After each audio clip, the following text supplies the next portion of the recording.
All right, it is base time. Yay. So 130 millimeter base off of the eBays. And just starting the process here, all these little nodules probably look very familiar to you, being that they are bark. And I'm just smearing on now some spackle. High performance spackle, professional strength now. It used to be called high performance, now it's professional strength. This stuff does not crack as regular spackle does, so I'm just gooping it on and I'm gonna smooth it out. I kind of want it so the rocks are buried, our little bark rocks. And for those rocks, I dusted them off, and also I gave them a coat of water and white glue just to seal them up a little bit, so because they can be a bit crumbly and dirty, that seals them, so when we get to the painting process we won't have to deal with little bits of whatnot flying off. So we're gonna do this, and spackle's gonna take a good like 24 hours to dry depending on how thick I put it. I'm not building up huge mountains here. Again, I just want to kind of blend the rocks in a little bit better with the surrounding, and we can make a few little hills or ruts or whatever. But that is the process so far. Basically, hurry up and wait is what we're going to be doing here. So back to the base, and I kind of screwed things up. I'll just say it. I don't know. Every once in a while things don't go right. A couple things I did wrong here. First of all, I put all the spackle down, and then I had to scrape a bunch off because I need to mount the giant to this, but his feet aren't perfectly level, and so they're more sunk into the ground. Put down some epoxy putty, and I literally just took the giant and smushed him down, so you can see his foot imprints there. That's where he's going to eventually get pinned. Secondly, I did some no-nos here. I did these rocks, and they're pretty well spread out. The reason is because the base is so big compared to this rather tiny literal footprint on the base. You shouldn't have symmetrical terrain pieces whenever you're doing a base like this. You want to actually have a more asymmetrical because it looks more natural. So the rock clumps should have been over here, and then a few smaller of something else over here. And I did it as fairly symmetrical, and I'm not too happy about it. I'm not going to go back and fix it though, because I'm going to try to fill in. You can see I added the mushrooms, added the little tree stump here, added a little wagon wheel, and when we add the grass and whatnot, I'll try to make that asymmetrical so it'll fit in. But normally, doing rock, not a real good idea. Third, this is a Reaper 130 millimeter base, and it's a little on the thin side. There's no structure on the back, so what I did is I glued some steel sheets. These are actually old school movement trays, movement bases, and I just glued them on the back here so it gives me a bit more stability for the base. Probably should have waited until I actually pinned the giant to the base before I did this, because it's no big deal, but now I have to drill through the steel. Luckily I have a drill that can go through this, but yeah, probably should have waited. So a lot of this right now is just waiting for things to dry. I have to wait for the epoxy putty to dry, and then I have to put more spackle on to work it into the base, and I'm going to build up the spackle a little bit more on some of these rocks so they're more buried. So it's a lot of smearing and waiting. That's where we're at now. A little on base building here. Have to do this in halves because it's so dang big. And I added some talus. These are the rocks here from Woodland Scenic, and you can get those pretty much anywhere really. But I sand down the bottom so they look like they're actually in the dirt rather than just sitting on top of the dirt. Very easy to sand.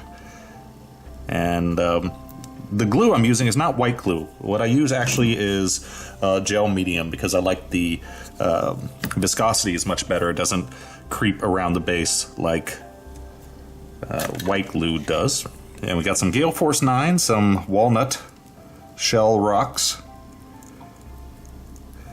and adding some medium grit, and trying to do it in in patches. Again, want to go for asymmetrical. Tap it down lightly.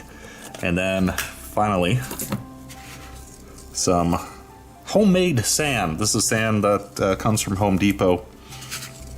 And I just sift it to get it to the right size.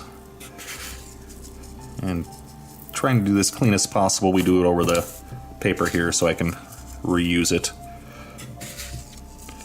And once this is done, fully dry, well, before it's dry, actually, I'll go back and see if I messed up anywhere. Like here, I got a little bit too much glue on the rock. I'll just go and wipe that off. But we'll check to see if there's anything that was missed. Try not to make a total mess. So like right here, forgot to put glue. And let it dry, and then we'll put a very, very heavy coat of primer over it, and then we'll start the painting. I'm not going to cover every single color I'm using on the base because that would just get very repetitive. Dry brush this, then dry brush that, then dry brush that. But we started off with burnt umber, airbrushed it, and then a dry brush of a slightly lighter yellowish brown, and then an even slightly lighter or even more yellowish brown. And just adding a little color here and there in the recesses with some black green ink wash, just a little here and there to give the impression that the sunken areas are, you know, a little more moist, damp, little algae or whatnot growing there. And the rocks, it's really good that we started off with a brown, that burnt umber undercoat, because I'm going to work grays, or maybe a different color. Maybe we'll go more brown. I'm not sure yet, but we'll work that color into the brown, so the dirt and the earth is still in the rocks. You don't want, you know, clean, shiny, cold gray rock on the brown ground. We want to work it in a little bit, and then we'll paint all these little additional details and whatnot, and then we'll go from there. Just wrapping up the base. Went fairly quick painting it, surprisingly so. And just to give you an idea here, I went with a green-gray color for the rocks. And then I had little shrooms and things I had to paint. I tried to keep them mostly natural, get a little bit of color in there. Some of the colors we used on the giant put into the shrooms, and a few other little wood wagon wheel and this little stump here. I went with the green-gray color with the rocks because we used the green on the dirt for a little, you know, algae effect. And then also I worked that more into the rocks, and then I'm also working it around here. So it all ties together, and we don't have the issue of out of place looking rocks. I normally would have left them a little bit more brown. We could go back in here and do a brown wash if I so desired, if I wanted to blend them in a little bit more. But we have this unifying green color. We have a little bit of green in the rocks. We have a little bit of green in the dirt. We have a little bit of green on everything, essentially, that's attached to the dirt. So just about ready to attach the giant. Then we can finish up with him. And one last thing found in my bits box. He is the commander, telling the giant where to go. Just want to do a quick word on the base. Attached the giant, we got it pinned. Got it double pinned in one foot. It's not going to go anywhere, and glued it all down. One thing I want to mention is I don't normally like to keep the bases and models separate when painting, because it's easier to sink the model into the base if you do all that work first. And then do the painting, because as it is, when I put it on, it was floating a little bit, even though I put down that epoxy putty and formed with the feet. Things didn't quite set up exactly how I wanted them once I glued it all in place. So it's very important you want to have the model actually, you know, connected to the base, not floating on it. And if you ever do painting contests, that's a big no-no, especially for vehicles, but also figures. So decided I could have just used some extra sand and whatnot, glued it down, but I decided to put a little bit of green stuff to fill in the larger gaps before doing that. And I went with green stuff rather than the epoxy putty, because the epoxy putty can be a little bit more messy. Green stuff sticks to itself much better, so I can just, you know, wedge it in there without messing up the paint too much. So now the issue is I have to put down the sand and try to paint it to match the rest of the base. That's the other reason why I don't like painting things separate for, you know, now I have to try to do that. Doing something that looks really weird here, and I'm not sure if it's going to work, but, well, I've tried it a couple different ways, and hopefully this one will work. Got some woodland scenic, I forget exactly what you call this stuff, bushes, underbrush. Anyway, it's like clump foliage. And I got a little pool of super glue there. And I'm trying to soak this stuff. This would work a little bit better if I had thin super glue, but all I have is the extra thick. And I'm trying to kind of fill in all these little porous gaps between it. Just kind of coating it well. It absorbs very slowly. Again, thinner stuff would work better. And trying to get this in kind of solid chunks.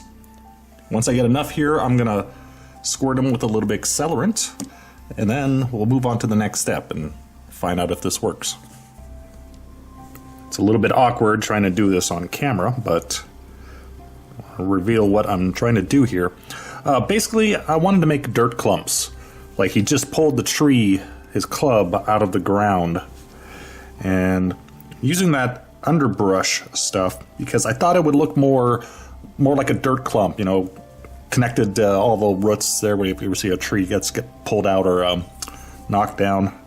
Got all the dirt and roots on the bottom clinging to it. And I thought using the underbrush would actually look better than just trying to sculpt it, because I wanted something that looked, well, more clumpy. And that was the whole thing. And now I'm just trying to paint it using a very, very dark brown. It's not the easiest thing to do. The first thing I did was I soaked them in glue, a mixture of glue, water, and paint. And that didn't work out the way I wanted to, because I want to close some of the cells in this brush stuff. And the super glue actually worked a little bit better than that, but I couldn't use super glue and paint together, so I'm stuck painting it now. Kind of works, kind of doesn't. Not exactly sure how to do it to portray it. I'm off camera, sorry. To portray it just how I want. But, well, we'll paint it, put a few coats on here. Maybe I could, maybe we'll put another layer of super glue on it if it looks too underbrushy still. But, you know, we're trying something new and unique here. Just want to show off the tree dirt clump thing. It sort of worked. I'm not sure if it needs more or needs less. I actually put a couple more coats of glue on it to thicken it up a bit, and also I left some more glue-free spots on the top, and I decided to leave those green. So it's like we got a little bit of grass on top and we got some dirt clumped on the bottom. The more I did, the more I think the better it works. But again, I don't know if I should do more or less to be sure.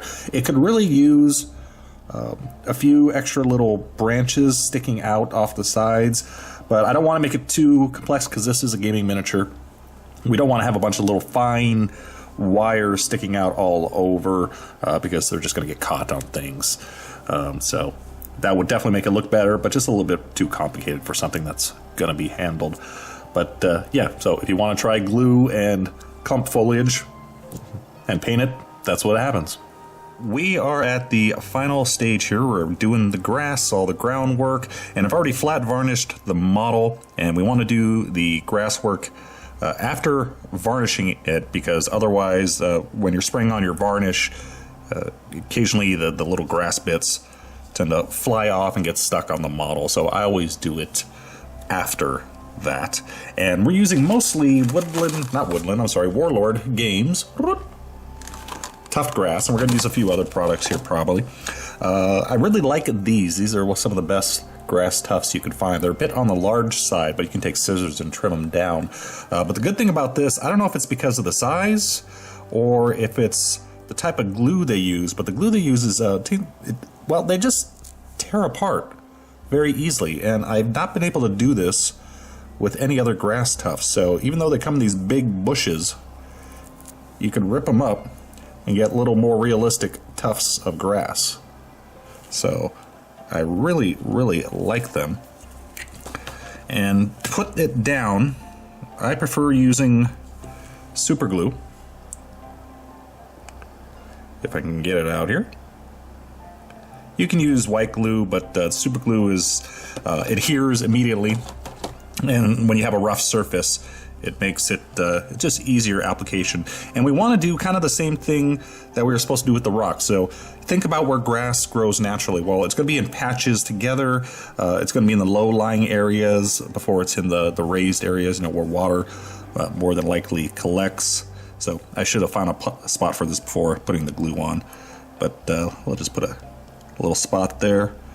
You know, you want to try to cover up the little bare patches in the base as well. So that's what we're doing here. I got a couple different colors, and yeah, we're gonna add some grass, and hopefully not too much. We'll do some green on one side, mostly green because I want to bring some of the green out that's in the skin, but we'll balance it out with a few different other colors too, a little brown, and then we'll probably add, well, we'll see, maybe we'll add something else as well. And look at that, we are all done with our Mantic Gargant, yay. I took some beauty shots, I'm gonna put them in right after this part, but I figured I'd just do all this in front of the camera for some last minute thoughts about it. Came out pretty good, I like it, I am very satisfied. Again, this thing only cost 40 bucks, and look what we did with it. And I really didn't do any conversion that much at all, really. I mean, I added a little bit of tree and I stuck a bell on them. That's about it. So yeah, I like how the paint job came out. I got really lucky on that. And I finished it just about the time where my interest started to wane. You know, that point where you just get sick of working on a model. That was just starting to creep in right about the time I finished it. I could probably go in and add a few more details here and there. But again, it was starting to wane. I probably could have done more with the base. I had a few different ideas and just, I don't know where it pooped out. The only other thing I added was these little reed things. I forget who makes them. I got them from the craft store, but I wanted something that had a little bit of height to it without blocking the model, and that's the best I had. Could have added some maybe small tree bits, but those would have been very delicate. These are pretty strong, so should last for a gaming model. The only other thing is there are a few seam lines I should have done a better job of covering up in the beginning. This one here especially is very, very bad, and I don't know how well you spotted it, but I see it every time I look at the model. It's terrible. That's why you need to take care of those. Paint is not going to cover those up. I may actually go back and carve all those down and repaint that arm. And there's a few other ones that I won't point out because I'm already embarrassed enough. So anyway, there you go. There's the instructions for it, so you can make your own now. Copy me, feel free to do so, and hope you enjoyed this series. Bye-bye.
Time for go to bed.